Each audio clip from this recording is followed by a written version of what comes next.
باقیوں کو عوام کا سٹیج پہ، عوام کا پیج پہ آنا پڑے گا، ورنہ ان سب کو گھر جانا پڑے گا۔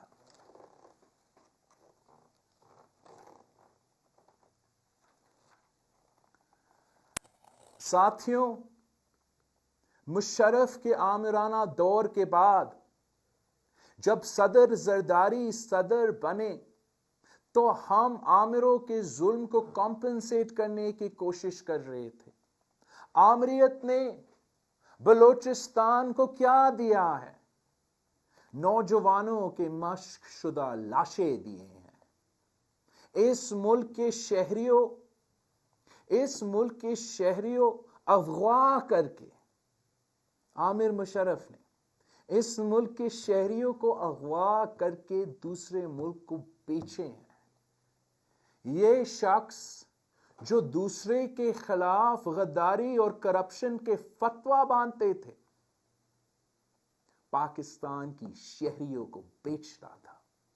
اس سے بڑا کوئی کرپشن نہیں ہو سکتا، اس سے بڑا کوئی غداری نہیں ہو سکتا۔ اور ویسے ہی یہ بگورا قاتل اب سرٹیفائیڈ غدار بن چکا ہے۔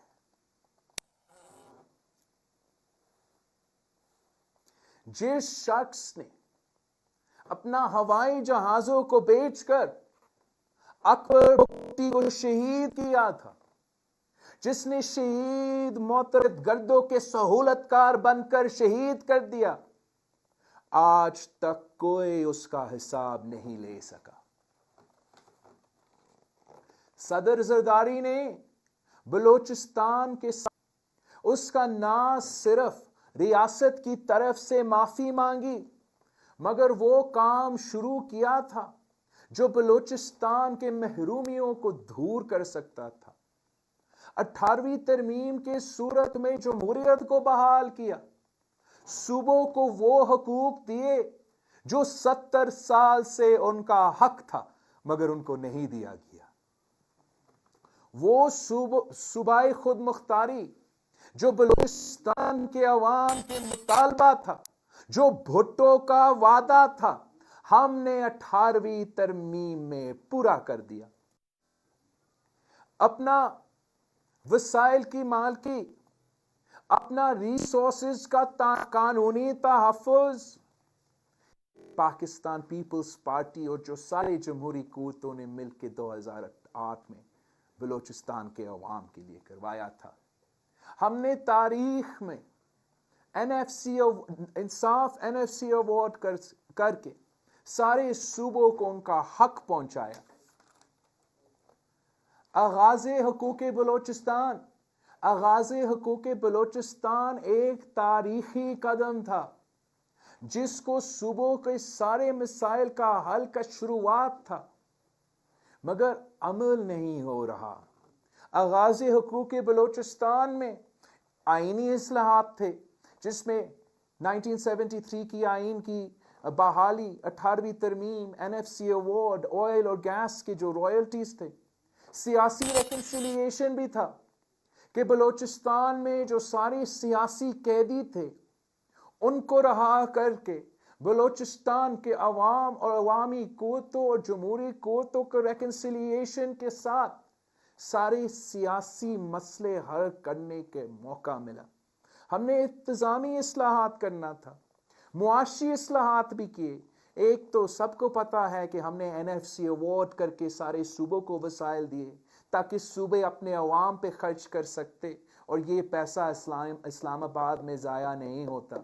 لیکن ساتھ ساتھ ہم نے بلوچستان کے لیے خاص طور پہ یہ بندوبست کیا تھا کہ جب وفاق سے کم پیسہ آتا ہے، بھلے باقی صوبوں کو ان کے فنڈز میں کٹوتی ہو، مگر ہم نے بلوچستان کے NFC کو پروٹیکشن دیا کہ ہمیشہ ان کو ان کا حق دیا جائے۔ ساتھ ساتھ جو بلوچستان کے ڈیوز تھے 1954 سے لے کے 1991 تک جو آپ کے رائلٹیز ہے، آئل اینڈ گیس کے رائلٹیز ہیں، وہ 120 ارب روپیہ کا بنتا تھا۔ اس کا بھی وعدہ کہ ہم واپس بلوچستان کے عوام کو وفاق سے دلوائیں گے۔ انسانی حقوق میں بہت سے ریفارمز کیے، مسنگ پرسنز کے لیے، لاپتہ افراد کے لیے مسنگ پرسن کمیشن بنایا، وہ اتنا ایفیکٹو نہیں رہا، میں اس میں بعد میں بات کرتا ہوں۔ وسیلے تعلیم ہم نے کیا تاکہ یہاں کے بچے، بلوچستان کے نوجوان کو تعلیم کے موقع ملے۔ HEC میں ہائر ایجوکیشن میں کوٹا رکھے بلوچستان کے نوجوانوں کے لیے۔ یہ سب کچھ صرف اور صرف ایک شروعات تھا، مگر ان سے یہ شروعات بھی برداشت نہیں ہوا، یہ آغاز بھی برداشت نہیں ہوا، اور آغاز حقوق بلوچستان کو ہم نے آج تک 100% امپلیمنٹ نہیں کیا۔ اگر آج بھی امپلیمنٹ ہوتا تو بلوچستان کے بہت سے مسائل حل ہو سکتے تھے اور ہو سکتے ہیں۔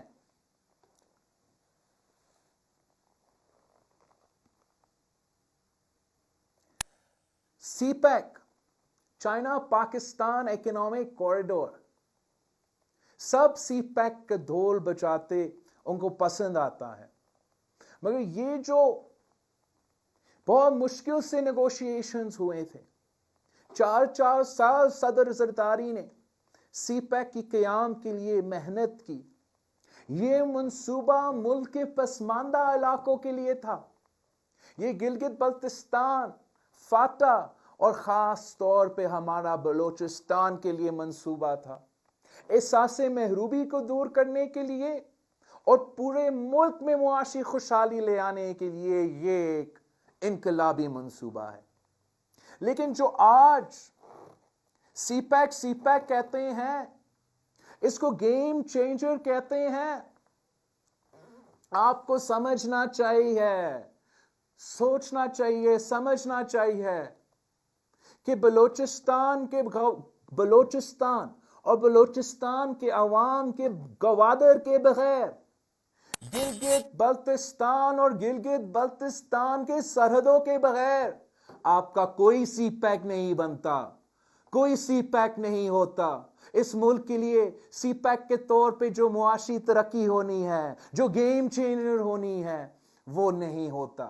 اگر سی پیک ہے، پاکستان کی معیشت میں ایک گیم چیمبر کے طور پہ سی پیک آیا ہے، تو ہمیں شکریہ کہنا چاہیے گوادر کے عوام کے اور گلگت بلتستان کے عوام کے۔ اتنے سال ہو چکے ہیں گوادر اور گلگت بلتستان کے عوام کو یہ کیوں محسوس ہو رہا ہے کہ اس سی پیک میں ان کے لیے کوئی فائدہ نہیں؟ گوادر ہو یا گلگت بلتستان ہو، یہاں کے عوام کو ہم نے آج تک سی پیک کا اصل فائدہ کیوں نہیں پہنچایا؟ ہمیں مقامی لوگوں کو سی پیک کا فائدہ پہنچانا پڑے گا اگر ہم چاہتے ہیں کہ سی پیک کا منصوبہ کامیاب ہو۔ اور اگر سی پیک کو کامیاب ہونا ہے تو سب سے پہلے ان کو ترجیح دینی ہے۔ ہم نے جو تھر کول منصوبے میں اس پہ پورا کوشش کیا، پورا فوکس کیا کہ سب سے پہلے فائدہ ہو تو مقامی عوام کا۔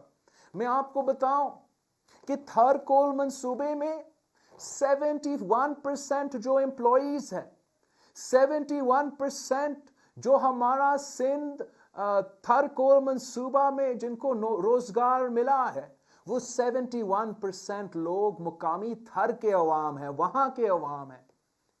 پھر جو 20% لوگوں کو روزگار ملا اسی تھر کول میں، وہ باقی صوبہ سے تعلق رکھتے ہیں۔ اور پھر اس کے بعد جو 9% رہتا ہے، اس 9% میں سے باقی ملک سے اور بیرون ملک سے بھی کچھ لوگ کو نوکری کا موقع دیا۔ یہی طریقہ ہے کہ آپ مقامی عوام کو فائدہ پہنچائیں۔